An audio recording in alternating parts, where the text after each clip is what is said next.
तर इथे बघू शकता मी मिक्सरचं भांडं घेतलेलं आहे आणि त्यामध्ये इथे मी एक टोमॅटो घेतलेला आहे। तर हे टोमॅटो मी असं चिरून घेतलेलं आहे आणि स्वच्छ असं धुवून घेतलेलं आहे। तर आता हे टोमॅटो काय करायचं, आपण या मिक्सरच्या भांड्यामध्ये आपण टाकून घेणार आहोत। तर सर्व असं याच्यामध्ये आपण टाकून घेतल्यानंतर ह्याच्यामध्ये आता इथं अर्धा चमचा मी जिरं घेतलेलं आहे। तर जिरं ह्याच्यामध्ये आपण टाकून घेणार आहोत।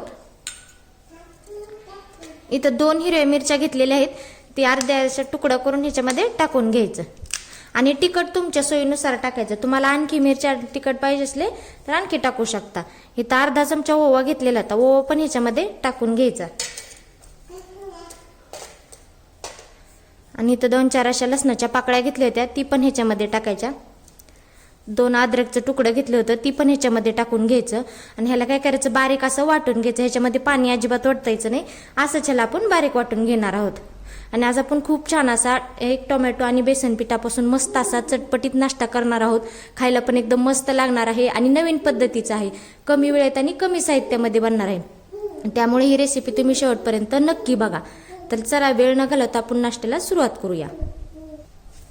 तर इथे बघू शकता आपण न पाणी वरता छान असं बारीक हे वाटून घेतलेलं आहे। तर इथे बघू शकता एक मी मोठी वाटी घेतलेली आहे। आता जे आपण मिश्रण तयार करून घेतलं होतं ना टोमॅटोचं, ते ह्याच्यामध्ये आपण टाकून घेणार आहोत सर्व असं मिश्रण।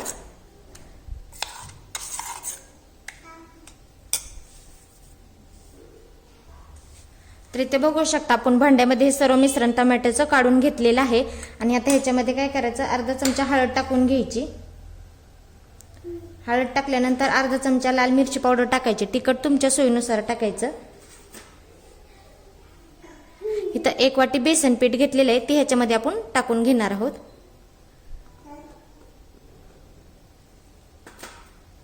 आणि अर्धी वाटी तांदळाचं पीठ घेतलेलं आहे, ते पण ह्याच्यामध्ये टाकायचं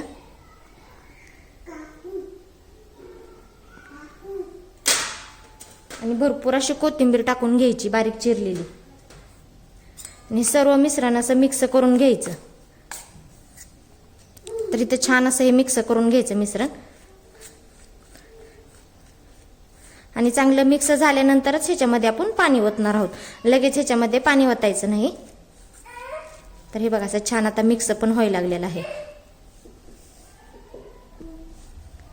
तर आता इथे बघू शकता आपण छान असं मिश्रण हे मिक्स करून घेतलेलं आहे। आता ह्याच्यामध्ये आपण पाणी ओतून घेणार आहोत।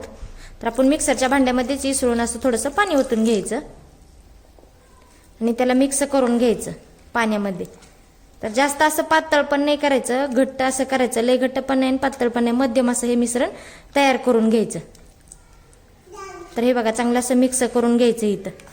तर आता आपण एवढं पाणी ओतलेलं आहे, जर लागलं तरच ओतायचं। समजा तुमच्याकडून जर जास्तच पातळ झालं तर थोडंसं बेसन पीठ किंवा तांदळाचं पीठ टाकलं तरी पण चालतं। तरी चांगलं असं आता मिक्स करून घ्यायचं।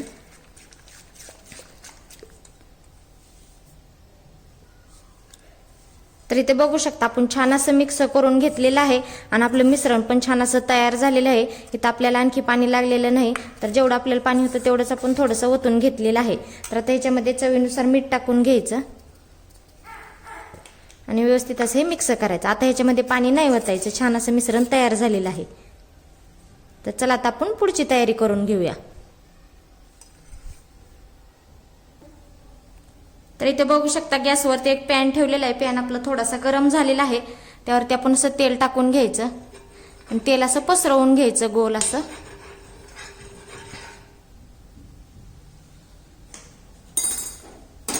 थोडंसं असं उलंतीच्या साईडने असं पसरून घ्यायचं।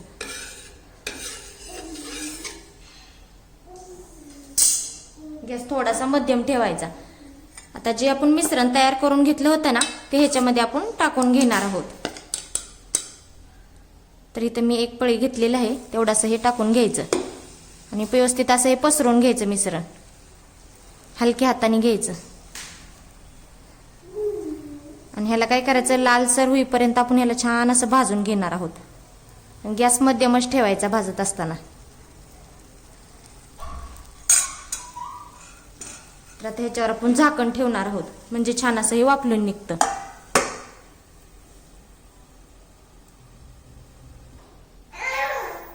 तर इथं बघू शकता आपले 1-1.5 मिनिटं झालेले आहेत। तर आता आपण हे झाकण काढून घेत आहोत तर बघा छान असं वाफरलेलं पण आहे, हाताला पण असं हे चिटकत नाही.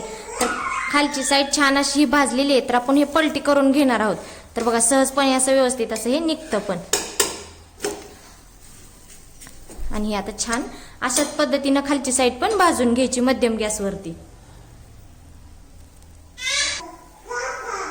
तर इथे बघू शकता आपण खालची साईड व्यवस्थित अशी पलटी करून घ्यायची. तर छान अशी ही भाजलेली आहे साईड. तर दोन्ही साईडने आपण छान असे भाजून घेतलेलं आहे. तर अशाच पद्धतीने आपण बाकीचं पण तयार करून घेणार आहोत. तर इथे बघू शकता 1 टोमॅटो आणि 1 वाटी बेसन पीठ ह्यापासून मस्त असा चटपटीत नवीन पद्धतीचा नाश्ता तयार झालेला आहे. खायला पण एकदम मस्त लागणार आहे आणि लहानांपासून मोठ्यांपर्यंत सर्वांना आवडणार आहे. हे तुम्ही लहान मुलांच्या डब्याला पण हा नाश्ता देऊ शकता. तर इथं बघा किती मस्त असा हा नाश्ता तयार झालेला आहे. तर आता इथं तुम्हाला मी एक तोडून दाखवते. तर बघा किती छान असा हा नाश्ता तयार झालेला आहे. तुम्हाला जर माझा नाश्ता कसा वाटला तर कमेंटमध्ये मला नक्की सांगा. चला तर मग भेटूया पुढच्या रेसिपीमध्ये. तोपर्यंत धन्यवाद.